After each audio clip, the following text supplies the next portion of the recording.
You're listening to the Cinik Radio Podcast. Now, your hosts, Igrihe and Cinik.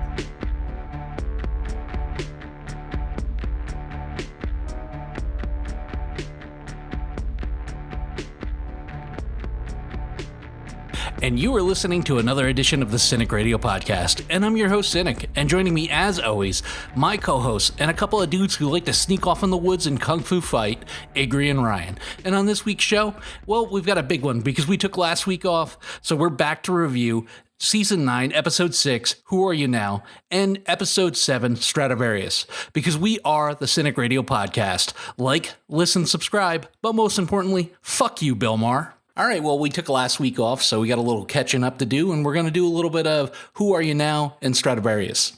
The episode opens with an emotional monologue from Michonne. They continue moving forward, and it hasn't gotten any easier, but there are still glimmers of hope.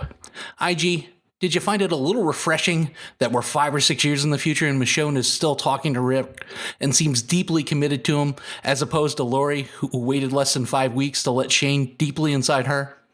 Oh my God, that was hilarious. In the way you bring it up, it's like, why did Lori just give up so quickly? But then on the same hand, 6 years is a long time. And I'm not saying that, the pickings are a little slim in the apocalypse. So maybe there aren't any real good options for her. But it almost seemed a little creepy how detailed and how into everything she was going into this. So yeah, while it was very admirable, it was still, I don't know, a little weird listening because it was a pretty long speech. So I'm kind of on both sides of the fence on this one, which is not a good place to be. Yeah, you're definitely straddling in the middle. Ryan, how long do you wait before you move on once your relationship is over? And how long is it before you stop putting on your wife's clothes? Well, that's funny. It was a great point that, Lori didn't take long. It's weird. I think one of the interesting things here, you would think that 6 years is a bit too long to be that deeply affected and connected, and maybe kind of whatever the events were that caused her to get the X on her back and the tension with the Hilltop, maybe that would explain it more, and that maybe something happened that really caused her to seek him out, even like kind of quote spiritually, needing that kind of help, and maybe that's why she seems so affected, because it does seem a little odd that even after 6 years and everything that's gone on, that she still has that. And part of it is because we're just getting used to the idea of him not being around as an audience. So they kind of have to write some of that through us, but maybe they kind of will explain that better because it does seem a little odd. What really bummed me out about the episode was that they never went back and finished the bridge, which seemed to be of great strategic importance to Rick when he was alive. They could have deemed it the Rick Grimes sort of memorial bridge and maybe put a nice plaque up for the guy who's sort of dead, but not really. I don't know. I kind of wish that they would have, if you want to honor Rick, finish the project that he held near and dear and that he gave his life to save everybody for. The old and the new have a little bit of a mashup as Judith leads our new group of friends back to the old guard, and Aaron and Rosita seem apprehensive about bringing them back. With them in this situation, and Ryan, they don't even know their skill sets or lack thereof. Can you afford just to turn away potential assets and say, go fend for yourself? With everything that they've been through, you can't necessarily blame them. And again, I think that they kind of set things up, for better or worse, they set things up as them having gone through some major trauma. And, with that in mind, you can see why that decision might be, why it might make sense, because maybe they did deal with something where they really just can't trust anybody. They've obviously kind of dealt with similar situations in the past, so it's odd because you want to grow the community, you need people with skills, you need bodies, but for whatever reason, she's reluctant, and you've got to think that she has to some extent good reason to be. Well, I don't know if I agree with that. I think that more or less you do need bodies. You need some things people to just move things around. You can teach people to do stuff. They have this book from Georgie that teaches them how to do all these different things, build all these different things, but they all require people. They don't have a lot of autonomous machines that are running around. They need people to operate everything that's going on. And even if it's digging weeds out of the garden, somebody needs to do that. And most of these people are going to have some skill and maybe a skill you don't have available. Even if it's like one of them was a teacher. You can use a teacher because they are having children. You need someone to teach them something, and not every parent is adept at doing that. So I don't think they can just flat out turn away any help, any other people. Like, they might want to look at what they've got and at least talk to them a little bit and find somewhere for them in the fold. Well, my problem with it all is that we didn't even question them to find out who they were beforehand. I know we'll get to that later, but they could have been a plumber, a mechanic, a brain surgeon. I understand that you get your limit of stock boys or cart pushers, and like, all right, that's enough because you don't even out the supplies that you use. You know, your value isn't that high if you don't have any actual real life skills. If I showed up and said, hey, I was a podcast host, I expect them to send me to Hilltop because I'm worthless. But if I had some sort of skill that they needed, like a blacksmith or a mechanic, I would think that they would be more inclined to kind of keep me around. However, we're not even asking that. It's just like, rules are rules, hit the bricks. And I didn't quite understand that because, you know, we've talked over and over again about how people are a resource. At least most of us are. But, you know, to an extent, some are a greater resource than others. IG, you and I are both huge Eugene fans. Were you surprised our favorite crotch-biting coward just takes out 3 walkers with reckless abandon like it ain't no thing? He just came on with a whole new badass attitude and a big braid down the back of his hair. I want him to get his old haircut back. That was better. Respect the mullet, people. The fact that he was able to just so cleanly move forward and just walk right into those walkers and start hammering that knife around, that was really impressive, and something that I hope shows that he's overcome whatever timidness or fear that he's got and is really going to stay taking into his own, because it's really been all about his intelligence and not much action. So anytime he's able to actually perform a task, I'm a big fan. Ryan, were you surprised that he jumped up like the last action hero and kind of took out the threat before much more seasoned warriors even reacted? Yeah, it was a little surprising, but I think it was good for his own kind of development. I think at some point, you can't be... you have to face that threat straight ahead, and so I like that they're leaning into him being a little bit stronger and more proactive, I guess, of a character. Although it is a little jarring to have seen that, but again, it's like that 6-year time jump. A lot happens to a lot of the characters, and so I think when you do get these kind of drastic changes in attitude, you kind of have to remember that it's 6 years, so who knows what's happened. They changed so much over the course of a few months that 6 years, a lot should have changed, and he should be able to be a walker killing machine by this point. IG, a lot of great memes out there about Aaron's brand new hand. Do you think Michael Rooker's sitting around somewhere drinking a beer going, WTF, guys, where was that during my season? No, they just made him into Captain Hook, and instead we've got Aaron here with his brand new Darth Vader hand that does basically everything. It's pretty awesome that they can't get cars running anymore, but they can certainly build a hand for him. Maybe it's just CGI is expensive, man, and just sticking your arm back up your sleeve doesn't work as well. There's got to be some other reason for it, but it's just...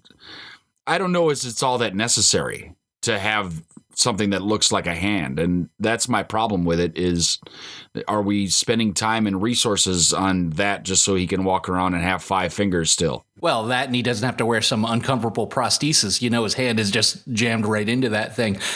As much as I love the concept of a time jump for reasons we previously discussed and we'll discuss a little more later, Ryan, do you feel like we've missed a lot? I mean, like the tension amongst the communities, like the king and the queen becoming a full-fledged couple and taking Henry as their son. Henry, I'm trying to sleep with this girl here. As far as them sending Henry off to become a blacksmith? Yes and no. So, I think, and this is where I'm going to have a little bit of an issue. I think they've already talked about, we're going to get some Rick movies. We're probably going to get some kind of a movie based on, they've just mentioned multiple movies. And I'm assuming that one thing they'll do is they'll either do some sort of movie that tells us what happens in this middle 6-year period, or they'll do it through flashbacks. And I think part of the issue is I like the time jump, and I like seeing them where they are. And honestly, I kind of don't care how they got there. And I'd rather this be a situation where we just fill in the blanks ourselves, like leave it to our imaginations to figure out kind of how they got there.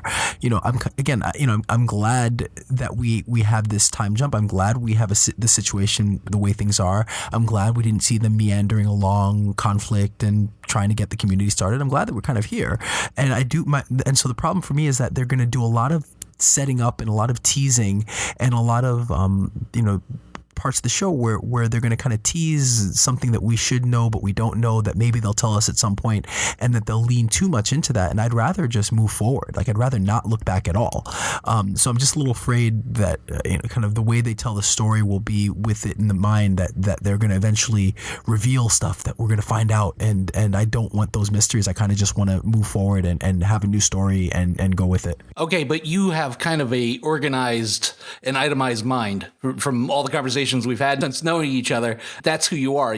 Would you be disappointed if we never find out the reasons for the X's, or we never find out the reasons for the heat amongst the communities? It's a great question. Yes, I would be okay if they don't continually shove it in our faces, or if they answer it in, an episode, or if they answer it in a line or something. I'm fine with that. So I think my issue is that they're going to spend the whole season kind of teasing us with mystery after mystery. That means that we have to go retread, back over those last 6 years. And what's the point of a time jump if you're just going to kind of recover that ground? So yeah, I totally am the type of person that will once likes mysteries and I want to know. But in this case, I kind of feel like, you know what, I'm good. I don't need to know about the X's. I don't need to know about their tension. The show is where, the reality is, why is there tension between Maggie and Michonne? Because Maggie's not on the show anymore and they need to write her off. So honestly, I don't think that they have some great, amazing, brilliant idea that they've written that they're going to tell us. They had to write her off the show. They probably don't even know why she's out. They just know that they'll have to bring her back at some point. So yeah, I kind of am happy to just move forward and kind of reboot the show, basically. I got to know where the X's are coming from, though. I'm sorry. Like, there is twice now. I got that part. I got to know. Like, even if they do it in a line, I'm great. They don't have to do a whole episode or 3 episodes. If they do like 2 minutes, I'm great. But now it's starting to bug me. I mean, so much so that I've even been on the internet going, what the hell? Did they all donate kidneys? What's going on? Well, the nice part about a time jump is anything that's happened, they really can just show explain away in a couple lines. Like a scene, and they don't even need to go back and do flashbacks or recreations. They could just be like, oh, remember that time that we ran into that group of organ thieves over by Hilltop and we all woke up in a bath ice? IG, who were you before and who are you now? Most of the time, The Walking Dead falls a little bit short writing-wise, especially when it comes to emotionality. But did they hit it out of the park with this getting to know you town hall meeting? I think they really did. I liked the way that they kind of held it together. I liked how they talked to the different people and how most of the people actually seemed like they were a real community because, if you all know town hall meetings now, really there's 2 types of people that show up, people that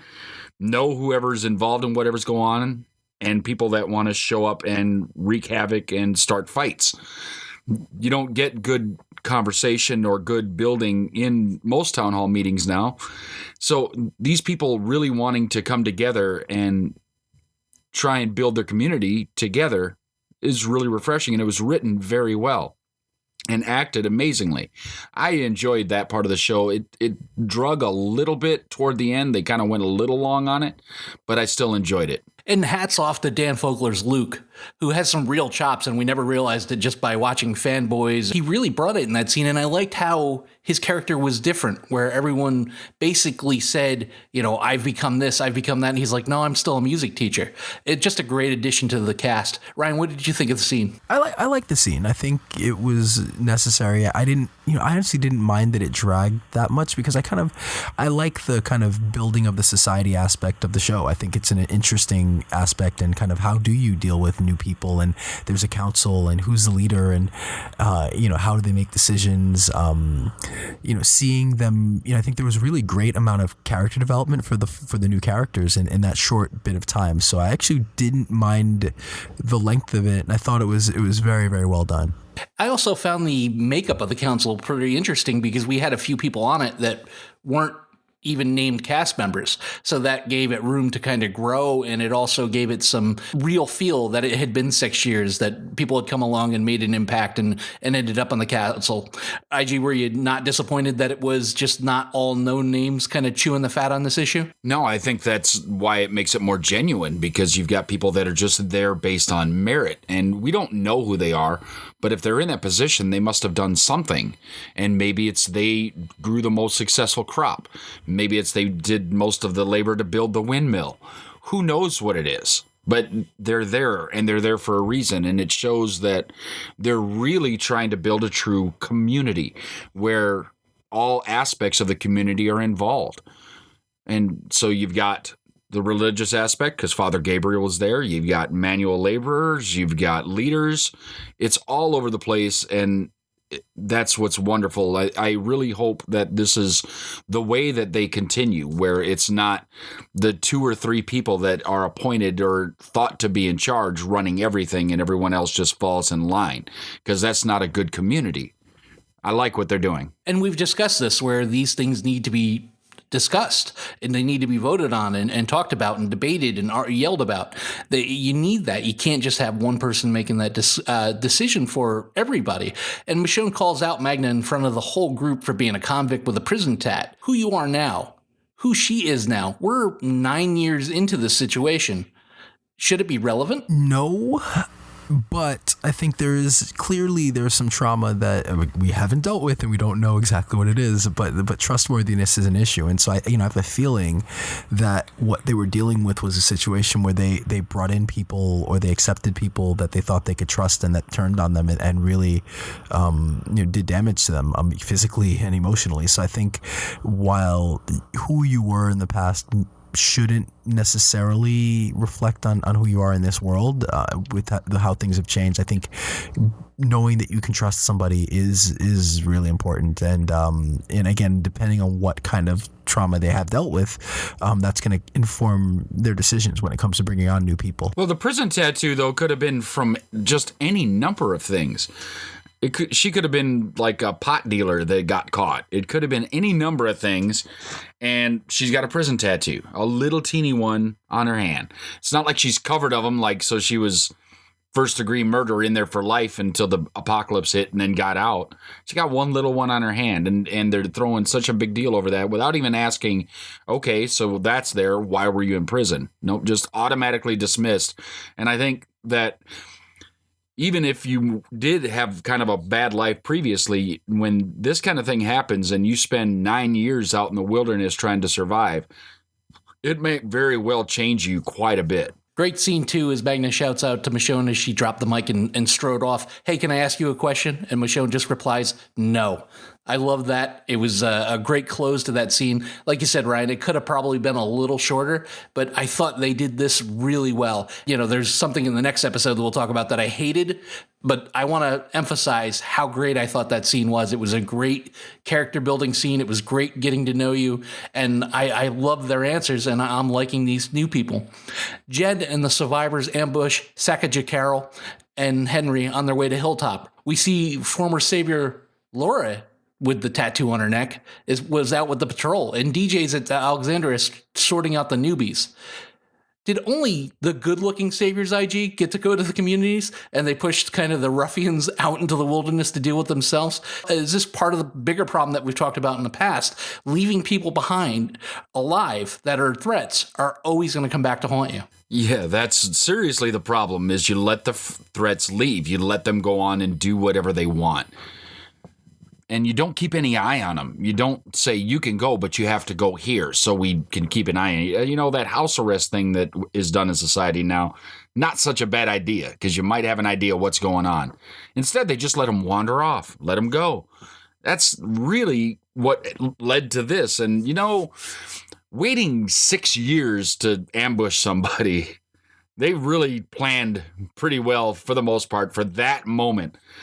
It was kind of impressive, but was it really worth it? What did you get? Not much. A carriage full of some food and a chintzy little dime store ring. Not all that great of idea. I didn't quite understand him taking the ring. I guess it was just for cruelty's sake. But that might have ultimately cost them in the end. But Ryan, we talked about this before. That was a formidable group. And I loved, by the way, they had a walker cart. A cart just pulled by walkers. I thought that was a hilarious bad guy prop. They looked like a formidable group, and they seemed fairly smart with the way that they set up this ambush. I mean, you get Negan out of that prison cell. They have, the saviors are back on the prowl and growing again, right? I guess so. It seemed a little silly, though. Clearly, they have some smarts, and they've been able to survive, and that's what they're still doing. It's a little odd, like that they would just, I feel like that's where they would have been, 6 weeks after, the events of the last episode, and it took them 6 years, and they haven't been heard from. It's just, that was a little weird and felt like it was just kind of thrown in there just to be there. Like, it just was weird. Yeah, it was weird. Like, it felt like, okay, they should have been further along than this. And then clearly they're not very formidable, as we would find out a little bit later in the episode. 2 episodes ago, we left on a big fight, and apparently nothing but red shirts died because all the named characters that were in that fight are still around 6 years later. So maybe we don't need to go back and see what happened there. Eugene seems to have a problem with the new power couple of Gabriel and Rosita, but he doesn't come right out and say it. And being a geek myself and awkward around women, I can completely identify with what Haircut was doing in that scene. But does the new pairing work? And do you think Dr. Smarty Pants will ever get a love interest on the show? I don't know if any pairing with Father Gabriel really works, especially with the eye and the hat. Like, that just throws everything off. Maybe he should just be a priest, and that's okay. But I understand he's not Catholic, and that's fine. It's just every time I see him with the next one, it's just weird. And that's okay. It's fun to have some weird in a show. I don't mind that. But if we're going to have weird in a show, then Eugene deserves some weird for himself, or maybe a better word is some strange. Yeah, I don't understand how we get this big attraction to Father Gabriel when there's able-bodied people around without the creepy eye and the creepy hat. We learned a couple things in that scene, though. Gabriel doesn't have a type because it's a big switch from Anne to Rosita. If you're Eugene, I mean, I understand that she's attractive. However, her personality is just sandpaper. You want that person in your life that you can have fun with, you can laugh with, you can play dance in the car with when a song comes on. Rosita is not that person. You're not going to share that many times, good times with somebody with that type of personality. I don't understand the attraction other than the familiarity. I mean, Ryan, do you want to date somebody that at any point can just bust you right straight in the eye? Well, as Ig said, pickings are slim, and he could do a lot worse. So, I'm not going to blame him much for his choices. Although he does seem to know how to pick him for personality. I just I think I agree with you guys that it's just a little weird seeing him with anybody as a love interest, and it's kind of odd that in this season he's already had two. He's had 2 love interests where a lot of other characters don't get any for upwards of 6 seasons. So it's just a little strange, to see where they're going with it. Kind of what they're trying to say about Gabriel as a character, or where they're going with the relationship. I do think eventually Rosita will end up with Eugene, but so I think he will have his day. But it's kind of funny that the whole clearly he's into her, and I feel like again the writers maybe don't quite subtlety is not kind of their forte, I guess, when it is like they could have written that those scenes slightly better, I think, and maybe kind of respected the intelligence of the viewers a little bit more. But yeah, they made it very clear that Eugene is the awkward guy and kind of jealous and is interested, and I think eventually he'll get her. I thought it was cute how he did it, but my grandfather, who was the guiding force in my life, who was my Obi-Wan Kenobi, sat me down as a youngster and said, never date a woman that can kick your ass, because chances are she'll do it in public. You always want to keep that in mind. Another great scene kind of taken right out of the comic books, even though the dialogue was changed, was Judith and Negan discuss math. IG, was it good to see Negan kind of return to his former self? And did you like the chemistry between the two? Because I think we're going to get a lot more of that. I hope we get a lot more of that, because that small scene was a lot of fun to watch. I really enjoyed it a lot, and Negan was acting more like the friendly Negan we saw a couple of times when he was running the sanctuary.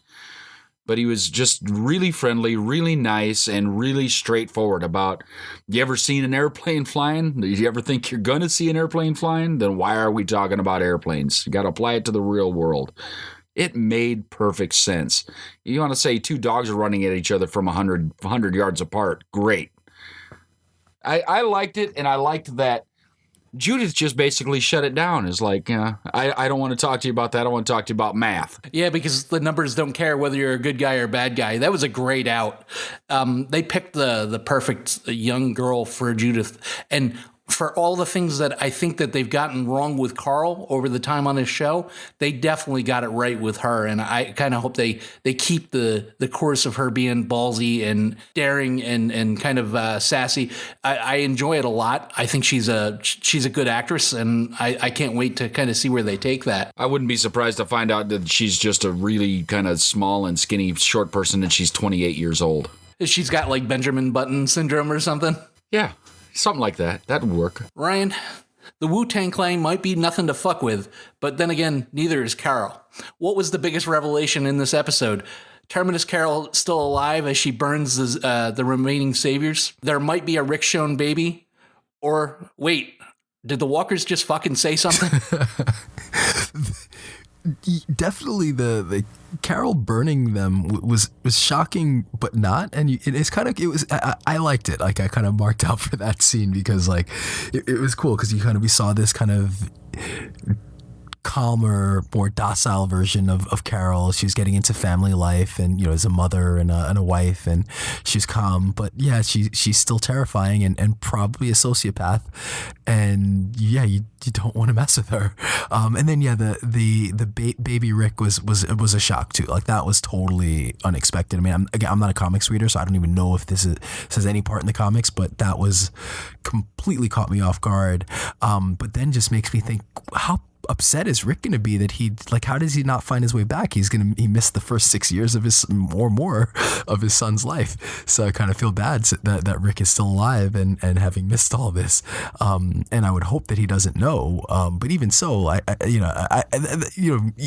going to contradict myself and say, it contradict the part of me that doesn't want to know anything about the past. But I do kind of want to know why Rick hasn't found his way back there since he's alive. But yeah, those were both. What was the third scene that you mentioned, or third thing? Oh wait, did the walkers just say something? Yeah, well, I mean, I guess I kind of knowing where that comes from, I wasn't shocked by it. So I was kind of that part. I was like, oh, okay, I know what it is because I've heard and read enough about the big bads for this season. So that wasn't as much of a shock. But those first two were pretty cool. How about you, IG? Terminus Carol, Rick Shown baby, or talking walkers? I think Terminus Carol was just time. She wasn't ever really gone. We just needed the right opportunity for her to show back up. And they took her ring, and you're not taking that from her. So that's just par for the course. That's Carol. The Walker saying something is BS because we all know the Whisperers are coming, and that's great. But we're almost to the mid-season finale, and we still haven't actually truly encountered the Whisperers. So it's a little bothersome. They need to get a step up on this one and get moving. So it's got to be the Rick Shown baby that they still haven't actually shown us in the light or anything else. So I'm wondering, is that baby hidden from everyone else as well? That's the part that's bothering me is, does she just have this kid in the house that doesn't go outside because she's protecting it that much? I don't know. That's the one that I didn't expect it. I didn't see it coming, and there it was. I've got to say the Walkers talking was the biggest for me because I knew what it was. I knew obviously it wasn't the Walkers, and I got a little aggravated when they're like, oh, they're evolving. No, they're not evolving. But I love how they did it. I love the sound of it. It scares the shit out of me every time it happens because even though I know it's the Whisperers and it's not the Walkers, just the fact that they're ballsy enough to do that in the middle of a herd, like have a conversation with each other, it's creepy. And I really loved it. The Rick Shown baby, non-factor to me. I'm not buying that he slipped one past the goalie just before he died, but they did mention it in a scene, so I guess they get an out on that. Ryan, your thoughts on the episode and your rating? Yeah, this is a tough one to rate. I think my expectations were higher than what I, eventually got. I think I think it did a good enough job of setting the stage for what was to come, but I couldn't help but feel, clearly that, this is they're rebooting the show because, Andrew Lincoln and Lauren Cohen are gone. And I think I'm excited if they go the route that I hope they do, where they really give, they have some strong characters, and if they, go with Michonne as a character and really develop her, and they go with Ezekiel and with the new characters, I think there is a room to really grow and take this in a new direction. But I'm still not sold, and I think this episode didn't quite sell me. I think just something was missing. It's hard to even say what was missing for me, but I would give it a 7.5. I think it was strong. Yeah, there's potential, I should say, and we'll just, it kind of remains to be seen. I'm hopeful for the first time in a while with The Walking Dead, but I'm still not quite sold on it yet. I liked the episode. It wasn't the best episode of this season, even. I think that, like Ryan said, there's some things left out there that needed to be done, but I just can't pinpoint what it needed to be. I think this is more just one of those building episodes with some filler to kind of get us set up for things to come. There's some exciting things to see. The new and improved Judith is awesome, and getting some new characters like Magna and everything together is great to see, and it's going to give us some legs to move forward. But we need to get moving forward. It's just like I said in seasons past, if the pieces on the board aren't going anywhere, we're not getting anything done. And we need to start getting some more things moving here, or we're going to lose interest. I'll keep watching, but it's just slowing down, so it needs to keep up. But that being said, there was some great acting, some great stuff happening in the episode, so I still did enjoy it, and I'm right on board with Ryan at a 7.5. Who Are You Now is a clever title that the show needs to answer in a big way. The town hall scene was great. New Judith was great, although I don't agree with the mean mugging, flexing approach that they're taking with Michonne's character. They kind of did that even though she gets more dialogue now because she's the lead, they did that when they introduced her, and I really didn't like it because Denai is a great actress, and she's better than that. She's better than they're writing her. I actually did enjoy this one a lot, and I definitely liked the feel of the show, even though it did suffer from a lack of Rick. A lot of great moments, and it looks like it's going to be a Daryl Carroll Michonne show going forward. I don't have a problem with that. I'm pretty okay with it. I give it an 8. Okay, let's talk a little Stradivarius there. Unfortunately, the best thing about this episode was the Jesus and Mary Chain song that they played at the beginning in the little hilltop mini montage, but we'll do a quick overview of it. I'm going to go to you on this, Ryan, because you're going to be the most honest about it. Does this whole Aunt Maggie's on vacation storyline seem a little bit odd to you? Clearly, she's not on the show. We all know this. We know that she's got her own show on ABC. We know she's not there. They're probably going to write her back in for a movie or something, or somehow get her back on the show, whether it's a cameo or a movie or whatever it is. It's frustrating with TV shows. Obviously, you can't control it, but I'd rather them just kill her off or write her off, rather than this kind of she's gone on the side mission to do whatever, and she'll be back. And I feel like it reeks of them, not knowing what to do with the character and kind of writing her off, and then they'll, pigeonhole, or shoehorn her back in, if and when they can. And I'd rather just let's just then be done with it, and it's over, and we don't need to deal with it. Let's move forward with the show. So yeah, I didn't love that part, and I wish they had a better way of kind of writing her off of the show or out of the show. It just seems odd because it's the apocalypse. There's zombies everywhere. She didn't just go to Tampa to stay with the family for a couple months. Stop using these easy outs. I love Lauren and I want her on the show, but you signed on to go do another show. Why give her the ability to come back if that doesn't work out? That's sort of like, Ryan, we're seeing each other and we're serious, but you can date who you want. But if that doesn't take off, then you can always come back to me. I don't like that approach. Give us some definites, especially since, all right, so you do it once with Rick. I was unhappy with it. You do it now with Lauren. I'm extremely unhappy with it. And it reminds me of that old story that parents used to tell their kids, that the dog that they loved went to a farm upstate to live with the family and run in the fields because it was dead or they dropped it off at the pound. IG, do you think we ever see Lauren Cohen back on The Walking Dead? Yeah, we'll get her back, and it might be momentary back. It might be a couple episode arc, but I don't know if she's going to be long, especially if the pilot takes off. If whatever she's doing at ABC works, she's out. because she's going to probably get way more money because ABC's got a bigger budget being owned by Disney. They've got all the money they want to throw around, and that's great for Lauren, bad for us, because I think we need a character like Maggie in the show, and nobody else has really taken that kind of role. She's got everything going for her. She's got her loss with Glenn, the baby that she named after her father, all the different things she's gone through. I mean, knowing that the person that did all of these horrible things to her family is living in a cage down underneath the city over here. It's a perfectly built character that they're just writing off for a little while. She's over there with Georgie doing something so that they open the door for her to come back in. But they did the same thing with Rick. If they're going to leave, great, let them leave. Get them an awesome death scene and send them on their way. Let us mourn them that way rather than sit here with the hope that they may come back. And she will. She'll come back for, even if it's a moment, she'll be back. And it will be unsatisfying, and we'll probably be more upset that she came back than if she'd have just stayed away. I think it'd have done better the other way. It's not only that, the fan base is obviously pretty forgiving. And we could see these people dead on the floor, but if they showed back up, you could write something soap opera like that. Okay, Maggie's back. Even though we saw her get devoured by walkers, she slid into the dumpster and everything is okay. And it kind of really leaves the community of Hilltop in limbo.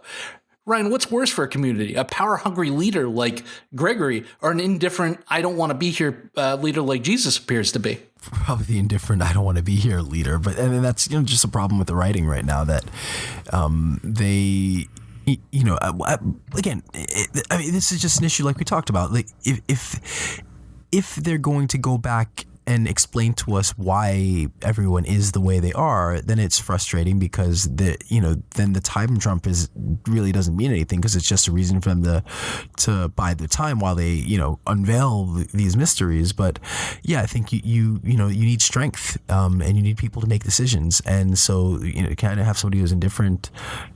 It doesn't feel right, and it doesn't feel like Jesus's character either. And it feels like he's somebody who would step up. If he's chosen to be the leader, he would step up. And so I don't buy it. And I think it just is them, again, it's them kind of shoving in our face like, yeah, Maggie's not around, but don't worry, maybe one day she might possibly be back. So I just kind of didn't love that part of the episode. Yeah, Maggie went for cigarettes. Maybe she comes back for my birthday. IG, the first rule of Walking Dead Fight Club is you don't talk about Walking Dead Fight Club. The second rule is your hair's got to look fabulous.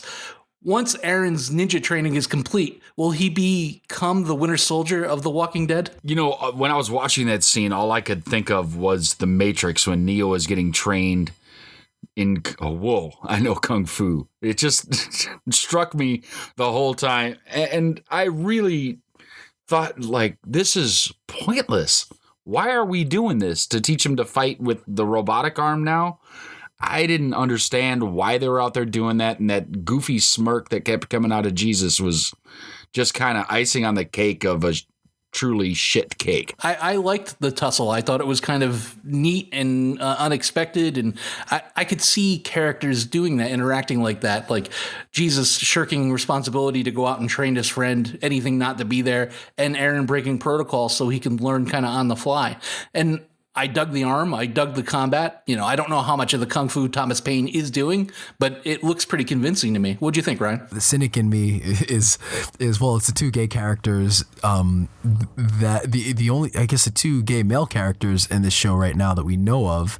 So maybe they're building towards some kind of a relationship with the two of them. Beyond that, so I mean, the fighting was fun. It's fun to watch them. I kind of like the stuff with his arm. I just kept thinking what if the arm falls off? Like, how sturdy is that? It looks pretty, it must have been pretty well designed and put together to have that fit, especially done in the apocalypse where they don't have any, they're not doing like 3D scanning and molding the prosthetic to fit his arm. So it's pretty impressive. But yeah, there is that part of it. It's like, okay, they're going to keep going with this until it leads to some kind of a romance between the two of them. I kind of hope that they just keep it at a friendship, but if it turns into a romance, I'm cool with that too. IG, what is Daryl's problem with Henry? I mean, was he a huge Gavin fan, or do you think he's jealous of Carol's relationship with the king? I don't know what his problem is with it. I don't think it's about a Gavin thing. I really think it's just he's kind of a prick.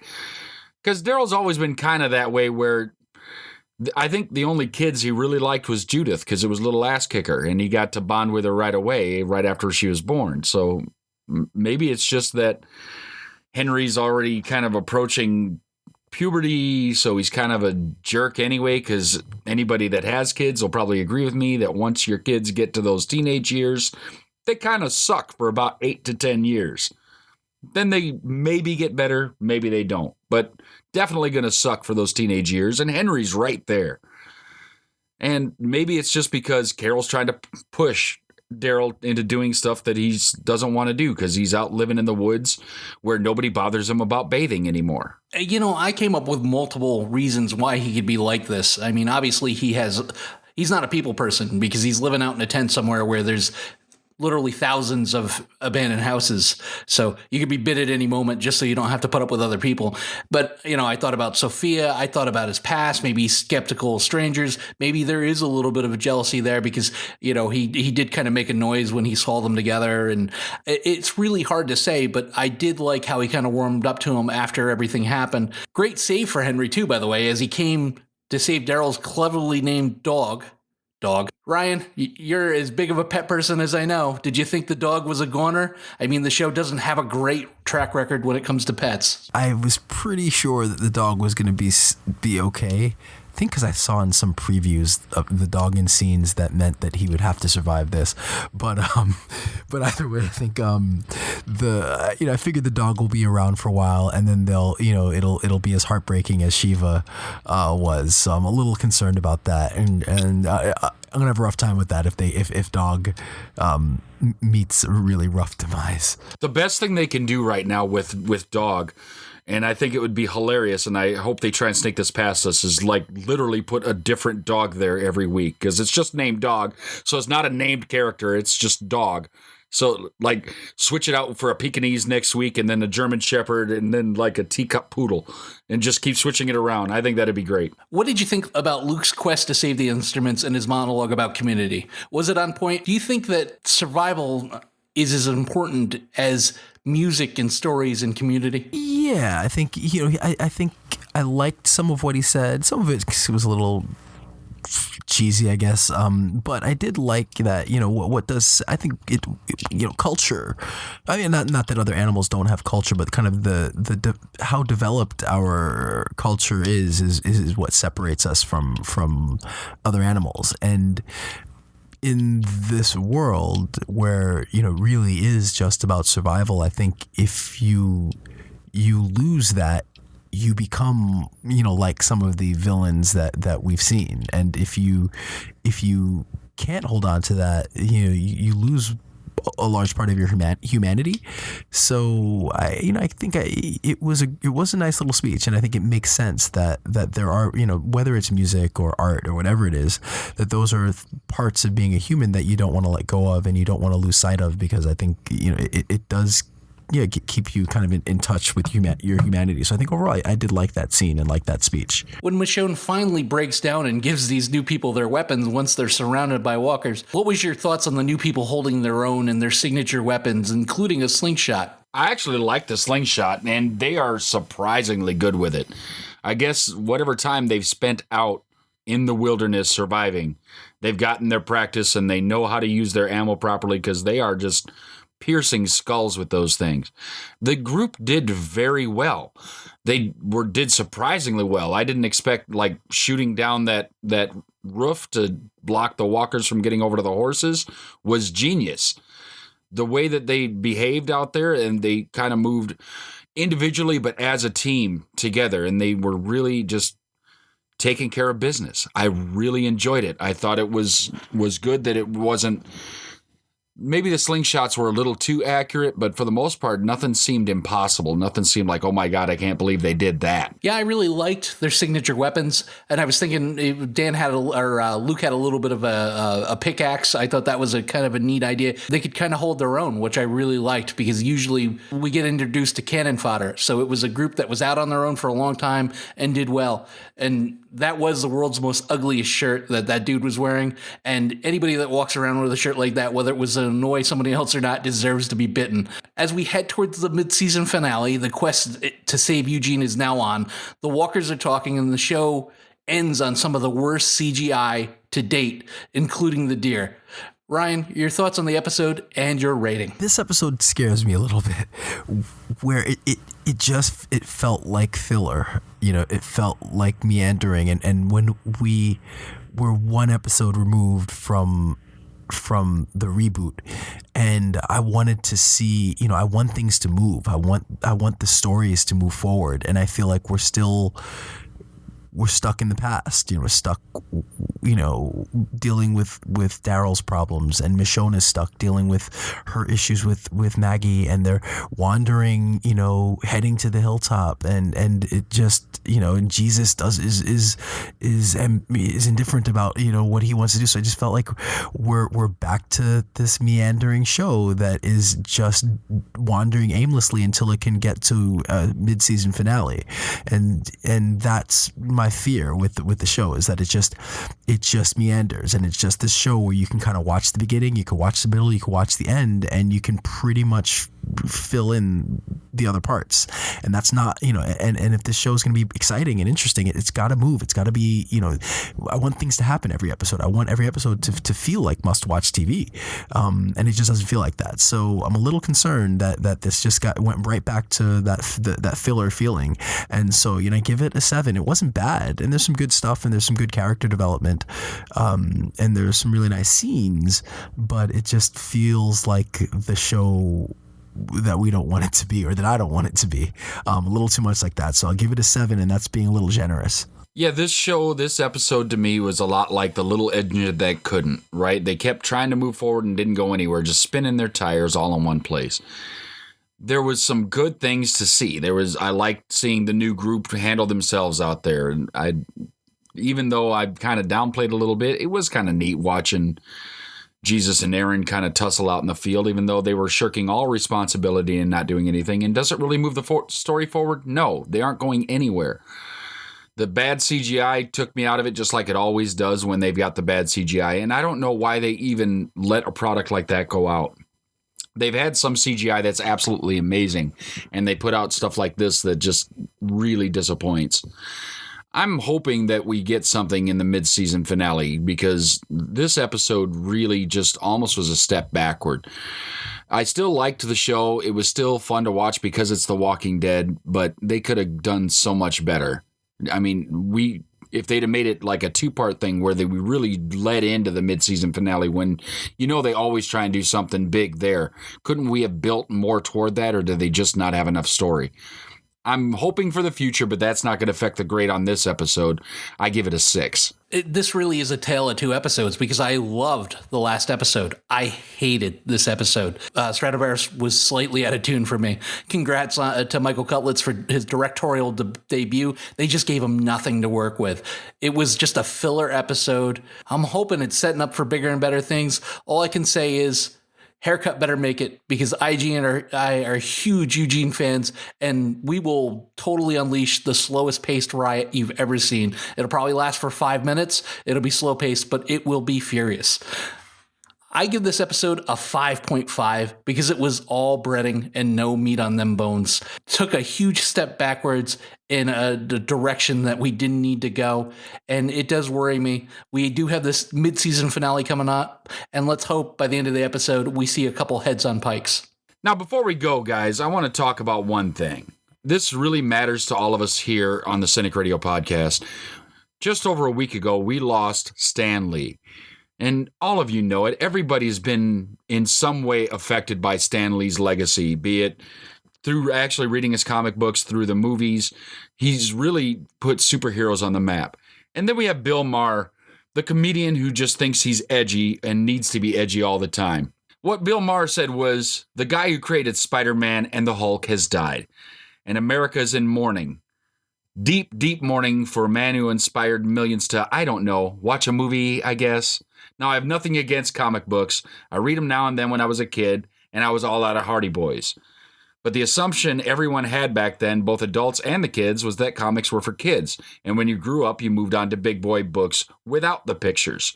And then he said, we're using our smarts on stupid stuff. I don't think it's a huge stretch to suggest that Donald Trump could only get elected in a country that thinks comic books are important. Yeah, I mean, like Bill Maher, it's frustrating because I watch his show and I think maybe 60% of the time I agree with him, but he is and has become, and he kind of has always been like a crotchety old man and somebody with thin skin, and somebody who can bully people but doesn't take things very well. And, I don't know if this was, in his case, just a joke gone bad, or if he just looks, I mean, he's definitely somebody who's on his high horse and, and somebody who I can see kind of looking down on this kind of media. It's ridiculous. It makes no sense. And I think that it was hurtful, as somebody, I think, with Stan Lee dying, I think he's lived his life. He lived a great life. And, it was about time, I guess, for him. And, it wasn't tragic by any means, but I think he affected so many people with what he's created that I think rightfully so, there was kind of an outpouring of emotion and gratitude and people sharing how they feel about him. And to write that just was just gross and kind of disgusting. And it's kind of hard to even put into words how kind of disappointed I was. I mean, again, Bill Maher's said plenty of ridiculous things over the years, but that was really rough to hear him say that and go there. And part of me wonders, like, how much of that is him trying to be a comedian, and how much of that is just him he really feels that way, and he really looks down on the medium and is that harshly. Well, he's part of this culture now that if it doesn't include me, then I feel free to shit all over it and it must suck. Because I don't like it, it must be terrible. And I'll tell you what, if Bill Maher gets 5% of the attention when he passes away that Stan Lee did, I'd be highly surprised. This is a guy, he's a look at me talking head. He gets taken off the air about once a year. He's on the verge of losing his job for saying something stupid. The smug prickery of it all. You're not a rebel. You're not a fucking bandit because you don't choose to watch a movie or watch a TV show. And I hate that braggery that people do about that anymore. I haven't seen one episode of this. Well, congratulations. A bunch of people were talking down Star Wars the other day saying, I'd never seen that. Well, then I feel bad for you because they're a lot of fun. I'm not saying that you would think it's the world's greatest movie, but you're missing out on fun. And if you're doing it just to be spiteful, you're only costing yourself. I didn't appreciate what he said. You look at the box office to these superhero films now. Adults love this stuff. They don't outgrow it anymore. It's a medium that's now transcended age. It's like a puzzle. It's from 4 to 80. Anybody can do it. Anybody can take part of it. And who are you to tear people down for what they like? Reached the end of another episode of the Cinik Radio podcast. I'm Igrihe with Cinik and Ryan. We had a great time talking about The Walking Dead again this week. Come back next week for more Walking Dead and other surprises. And in the meantime, send your comments, questions, and concerns to CINIKRADIO@gmail.com. Find us on the internet at CINIKRADIO.com. Look for us on Facebook at Facebook.com/CINIKRADIO. And find us on Twitter at CINIKRADIO. Also, go on over and join the Walking Dead Underground Facebook group. More than 25,000 members with all the latest news, memes, and stories about The Walking Dead that you could possibly want in your life. Just search for The Walking Dead Underground on Facebook and join the group. Thanks for all the continued support. Continue to like, listen, subscribe, and share this with all your friends and family. And until next time, don't get captured. Follow the podcast on Twitter, Facebook, and at CINIKRADIO.com. Available for download on iTunes.